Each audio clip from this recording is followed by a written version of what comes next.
আপনারা তো জানেন আমরা বাগানে ইনকাম সোর্স খুব কম, 178 টাকা রোজ। এই রোজের উপরে ডিফেন্স করিয়া যে গরুর গোস্ত খাওয়া সম্ভব না, কিনিয়া আর সম্ভব না। বর্তমানে বাজার মূল্যে যে দাম, কিনাও সম্ভব না। আর আমরা অ্যাবিলিটি নাই কুরবানি দেওয়ার মতন এই এলাকায়। সুতরাং আমরা তো বিভিন্ন বাইরে থেকে যদি কেউ জানহর গিয়া খাওয়া, আর নাইলে কিন্তু খাওয়াও হয় না। আর বিশেষ করে আপনারা দিছেন দেওয়ার বাদে ইনশাল্লাহ আমরা খাওয়ার উপযুক্ত। আপনারা লাগে দোয়া করবো ইনশাল্লাহ। ওয়াহাব আলী, আজগর আলী, আজগর আসেননি?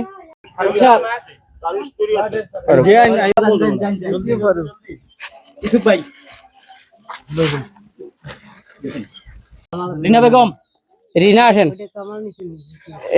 রিনা পরে আসেন রহিমন বেগম।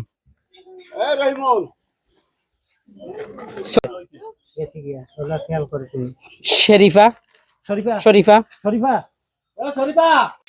মাংস পাইয়ে আমরা খুশি হয়েছি, আলহামদুলিল্লাহ।